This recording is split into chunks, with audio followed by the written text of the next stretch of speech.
You're lying in bed after a long day. The room is quiet, but your mind isn't. You replay what someone said to you 3 hours ago. You imagine what they really meant. You wonder if you messed up. You check your phone again even though nothing has changed. And deep inside, you keep asking yourself one question. Why am I like this? What if this isn't weakness? What if it isn't madness or toxicity or brokenness? What if it's something the world never gave you a name for? Intelligence shaped by trauma. Today, we're going to talk about traumatic intelligence, the way your brain learned to survive pain, read danger, and protect you, sometimes even from people you love. This isn't therapy. This is psychology. This is the hidden story behind why you think, feel, and react the way you do. Trauma doesn't always look like a single dramatic event. Sometimes it's a slow drip of criticism, neglect, or emotional volatility. A parent who was never there when you needed them. A home that felt safe one day and dangerous the next. Your brain didn't have the luxury of just growing up. It had to adapt in real time. Traumatic intelligence is the survival-based intelligence your mind built from those experiences. It's not a diagnosis, it's not a label, it's a framework to understand the patterns that keep repeating in your life. This kind of intelligence is built on 3 silent rules. Predict danger before it happens. Control what you can. Trust as little as possible. You might think you're overthinking, but your brain is actually trying to solve the same survival problem it faced years ago. So if you're always analyzing tone, body language, or silence, if you schedule your life like a military operation, if you feel guilty for saying no, that's not random. That's traumatic intelligence at work. To understand traumatic intelligence, you have to understand 3 basic parts of your brain. There's the amygdala, your inner alarm system. When it senses threat, it screams, danger, run, fight, freeze. Then there's the prefrontal cortex, your rational planner. This part decides, is this really dangerous? What are my options? Under normal conditions, they work together. But under chronic stress, something shifts. To understand traumatic intelligence, you have to understand 3 basic parts of your brain. There's the amygdala, your inner alarm system. When it senses threat, it screams, danger, run, fight, freeze. Then there's the prefrontal cortex, your rational planner. This part decides, is this really dangerous? What are my options? Under normal conditions, they work together. But under chronic stress, something shifts. The amygdala becomes hypersensitive. The prefrontal cortex gets overloaded. Your nervous system gets stuck in a loop, tense, alert, ready to spring. So when someone stays quiet after a message, when your boss delays a response, when a friend says we'll talk later, your brain doesn't just think maybe they're busy. Your brain thinks this is the beginning of something bad. Traumatic intelligence is what happens when your brain decides over and over, better safe in pain than shattered in surprise. Let's pause here for a moment and be honest. Traumatic intelligence isn't only about damage, it's also about skills. These are the hidden gifts that nobody celebrates because they were born from pain. Skill 1, emotional radar. You can sense mood shifts in a room before anyone says anything. You know when someone is hiding something even if they smile. You read micro-expressions, pauses, and silences like a code. Skill 2, pattern recognition. You notice when someone says one thing today and does the opposite tomorrow. You track who disappears when you're vulnerable and who shows up only when you're strong. You don't need to be told what kind of person they are. You already feel it. Skill 3, strategic self-protection.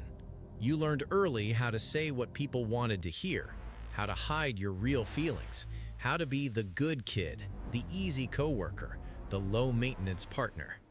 Not because you're weak, because you discovered that conflict equals risk and calm equals survival. Skill 4.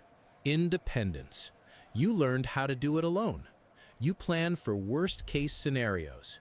You sleep with your phone charged, money saved, exit plans ready. You don't need to be rescued. You've already been trained to rescue yourself. These are real abilities, but they were built in emergency mode, so when you try to use them in peace, they can feel like a military strategy in a meditation center. 2. Independence turns into isolation. You don't need anyone, so you slowly cut people off.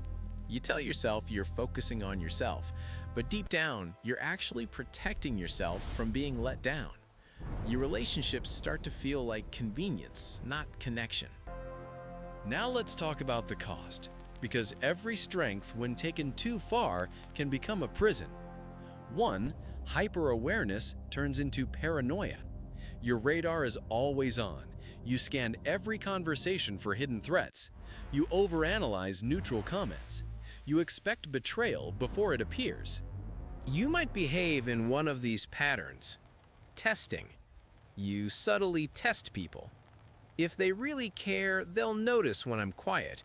They'll check on me. They'll stay.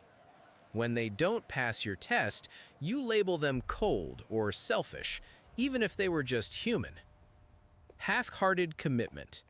You give 70%. You stay emotionally light. You avoid being too serious, because the closer you get, the more vulnerable you feel. And your brain has learned that vulnerability equals danger. Chasing intensity.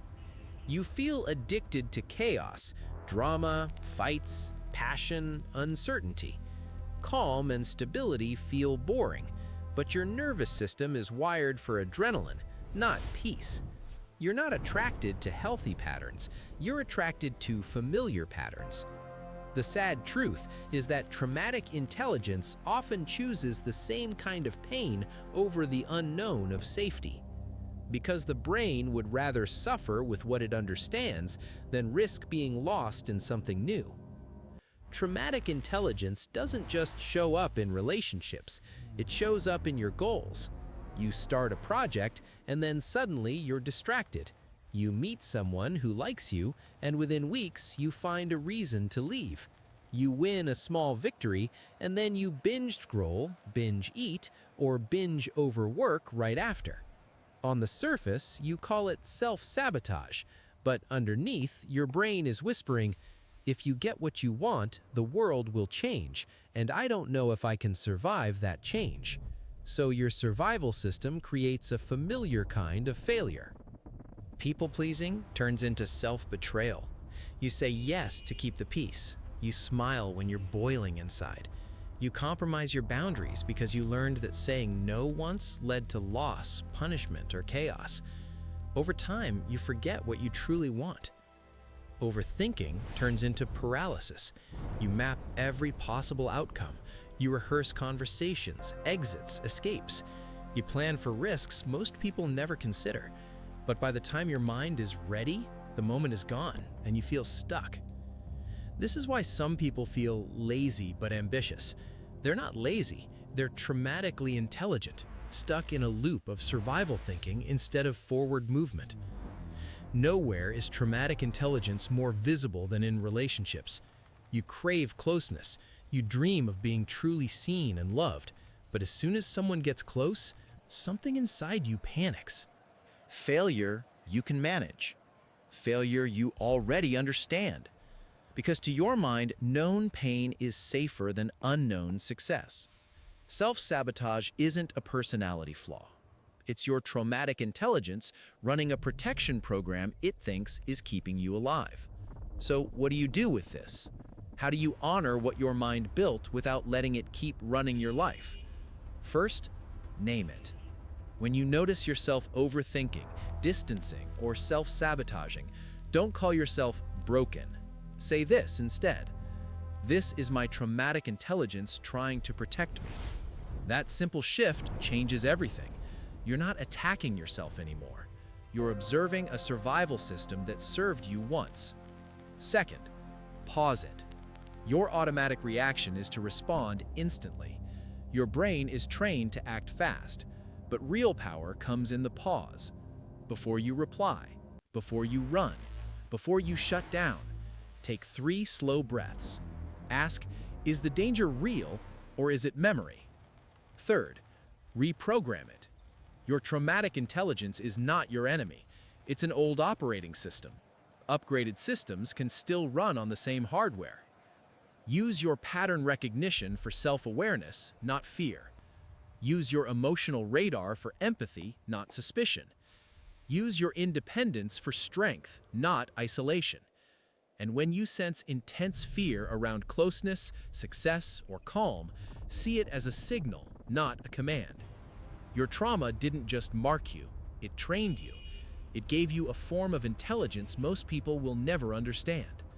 But you are not here just to survive. You are here to live. Your brain learned how to protect you from the worst. Now it's your turn to teach it to let you experience the best. If this video looked like a mirror to your mind, don't just close the screen. Rewatch the chapter that hit you hardest. Take one pattern you recognized, and for 1 week, just watch it instead of fighting it. Notice when it appears. Notice what it's trying to protect you from. And if you want more deep dives into the psychology of silence, overthinking, and self-sabotage, hit subscribe to Psychology for You. Because understanding your mind is the first step to no longer being controlled by it.